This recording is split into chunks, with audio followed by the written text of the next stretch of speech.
Ada beberapa orang yang kalau membela sesuatu, nadanya naik, emosinya meledak, dan kayak siap ribut sama satu dunia. Lucunya, seringkali orang yang paling keras membela sesuatu justru yang paling takut kehilangannya. Entah itu membela pasangan yang jelas-jelas toksik, membela idola, agama, pendapat atau pilihan hidupnya.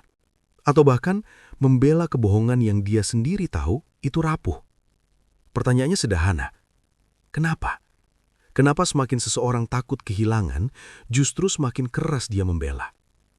Secara psikologis, manusia itu aneh. Kalau kita benar-benar yakin dan aman, biasanya kita nggak butuh teriak-teriak buat membela.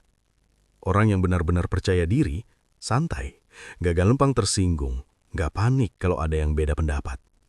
Tapi orang yang paling emosional, biasanya justru sedang takut, cemas, dan tidak sepenuhnya yakin dengan dirinya sendiri. Ibarat orang yang pegang gelas retak, dia pegangnya dua tangan, kuat-kuat. Bukan karena gelasnya kuat, tapi karena dia takut gelasnya pecah. Dan ya, semakin retak sesuatu di dalam diri kita, semakin keras kita menjaganya dari luar. Dari luar mereka kelihatan galak, defensif, keras kepala. Tapi di dalam, biasanya isinya takut salah, takut ditinggalkan, takut kehilangan identitas, takut hidupnya runtuh kalau itu hilang. Contoh sederhana. Orang yang mati-matian membela pasangannya yang menyakitinya bukan karena dia bahagia, tapi karena dia takut sendirian. Atau orang yang mati-matian membela pendapatnya di internet. Kadang bukan karena dia yakin, tapi kalau dia salah, dia harus mengakui kalau selama ini hidupnya dibangun di atas kebohongan. Dan buat otak manusia, mengakui itu lebih menyakitkan daripada tetap hidup dalam kebohongan. Makanya banyak orang lebih pilih bertahan di hubungan toksik daripada jujur dan sendirian. Karena rasa sakit yang familiar terasa lebih aman daripada perubahan. Belakangan ini, novel Broken Strings meledak parah. Bukunya dicari di mana-mana, bahkan sampai susah diakses. Di situ ada satu karakter, Aureli. Aureli adalah korban grooming. Dia tidak jatuh ke situasi itu secara bebas, dia dibentuk, dipelan-pelankan, dimanipulasi secara emosional oleh Bobby. Dan yang paling menyakitkan, dia tahu ada yang salah, tapi dia tetap bertahan, tetap membela, tetap meyakinkan dirinya bahwa semuanya akan baik-baik saja. Aureli tidak mempertahankan Bobby karena dia tidak tahu itu salah.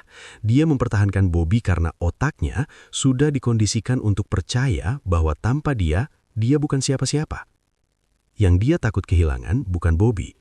Yang dia takut kehilangan adalah rasa diterima, rasa dicintai, rasa punya tempat pulang, dan identitas palsu yang sudah terlanjur dibangun di dalam kepalanya.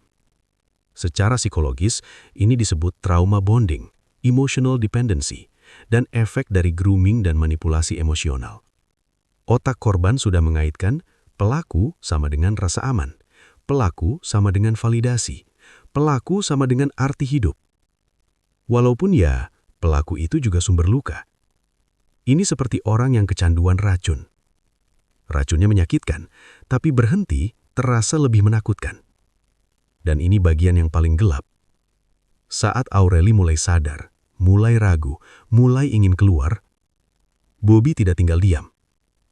Di hubungan manipulatif, saat korban mau pergi, pelaku hampir selalu tiba-tiba jadi sangat baik, minta maaf sambil menangis, janji akan berubah, mengungkit kenangan manis, mengancam akan menyakiti diri sendiri, atau membuat korban merasa bersalah karena meninggalkan. Ini disebut hoovering dan emotional pullback. Secara sederhana, menarik korban kembali ke dalam lingkaran. Pelaku tidak berubah, pelaku hanya mengganti topeng.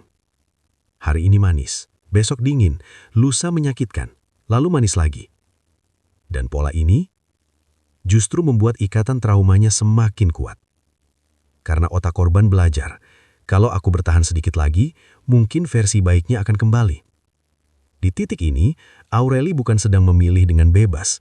Dia sedang dikendalikan oleh rasa takut kehilangan.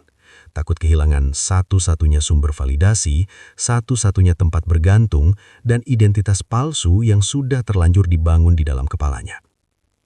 Karena ada beberapa mekanisme psikologis yang bekerja. 1. Trauma bonding, ikatan dari siklus sakit, baik, sakit, baik. 2. Cognitive dissonance, otak menolak kenyataan karena terlalu menyakitkan. 3.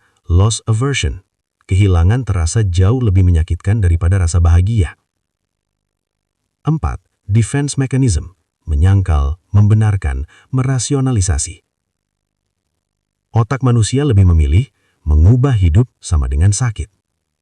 Membela ilusi sama dengan terasa lebih aman. Masalahnya, kalau kita terus hidup seperti ini, kita jadi defensif ke semua kritik. Kita menutup diri dari pertumbuhan. Kita tidak membela kebenaran, tapi membela ketakutan kita sendiri. Akibatnya apa?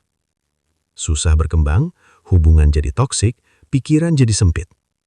Dan yang paling bahaya, kita bisa menghabiskan hidup membela sesuatu yang sebenarnya sedang menghancurkan kita.